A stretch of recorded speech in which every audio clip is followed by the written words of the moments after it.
The 14th chapter of the Bhagavad Gita is Guntarya Vibhaga Yoga. In this chapter, Krishna reveals the three gunas of the material nature: goodness, passion, and ignorance, which everything in the material existence is influenced by. He further explains the essential characteristics of each of these modes, their cause, and how they influence a living entity affected by them. He then reveals the various characteristics of the person who have gone beyond these gunas. The chapter ends with Krishna reminding us of the power of pure devotion to God and how attachment to God can help us transcend these gunas. Verse 1. The blessed Lord said, I will again declare to thee that supreme knowledge, the best of all knowledge, having known which of all the sages have gone to supreme perfection after this life. Verse 2. Those who have taken refuge in this knowledge have attained unity with me, are neither born at the time of creation nor disturbed at the time of dissolution. Verse 3. My Om is the great Brahma, in it I place the germ, dense, O Arjuna, is the birth of all beings. Verse 4. Whatever forms are produced, O Arjuna, in any Om whatsoever, the great Brahma is their Om, and I am the seed-giving Father. Verse 5. These qualities, O Arjuna, born of nature, bind fast in the body of the embodied, the indestructible, purity, passion, and inertia. Verse 6.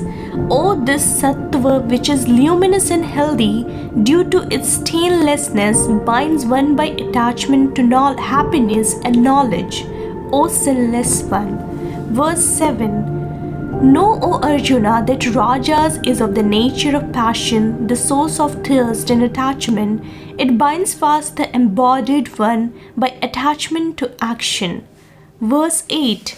But know thou tamas to be born of ignorance, deluding all embodied beings. It bind fast, O Arjuna, through heedlessness, indolence, and sleep. Verse 9. Sattva attaches to happiness, Rajas to actions, O Arjuna, while tamas, verily shrouding knowledge, attaches to heedlessness. Verse 10. Now, O Arjuna, sattva prevails, having overpowered Rajas, and tamas, then Rajas having overpowered sattva, and tamas, and then tamas having overpowered sattva and Rajas. Verse 11. When the wisdom light shines through every gate of this body, then it may be known that sattva is predominant. Verse 12. Greed, activity, the undertaking of actions, restlessness, and longing, these arise when Rajas is predominant, O Arjuna. Verse 13. Darkness, inertia, carelessness, and delusions, these arise when tamas is predominant, O Arjuna. Verse 14. If the embodied one meet death when sattva is predominant, then they attain the spotless worlds of the nobles of the highest. Verse 15.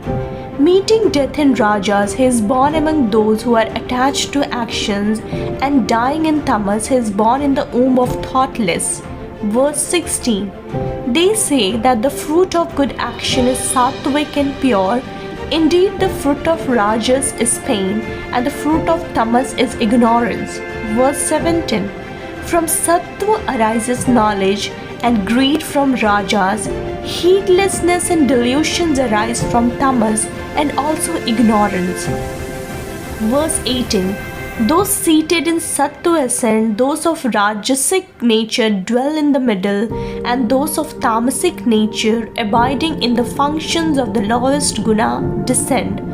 Verse 19. When the seer beholds no agent other than the gunas, and knows that which is higher than them, he attains to my being. Verse 20. The embodied one, having crossed beyond these three gunas from which the body is evolved, is freed from birth, death, decay, and pain, and attains immortality. Verse 21.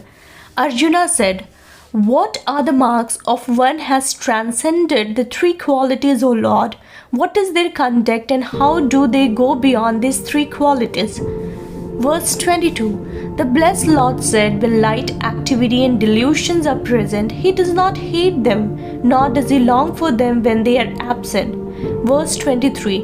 He who is seated like one unconcerned is not moved by the dualities, and who knowing that the dualities are active is self-centered and does not move. Verse 24. Who is in the same in pleasure and pain, who dwells in the self, to whom a clod of earth, a stone and gold are all alike. Who is the same to the dear and the unfriendly, who is firm and to whom censure and praise are one and the same. Verse 25. Who is the same in honor and dishonor, the same to friend and foe, abandoning all undertakings, he is said to have transcended the dualities. Verse 26. And he who serves me with unwavering devotions, he crossed beyond the dualities, is fit for becoming Brahman. Verse 27. For I am the abode of Brahman, the immortal, immutable, and everlasting Dharma and absolute bliss. Jai Shri Krishna.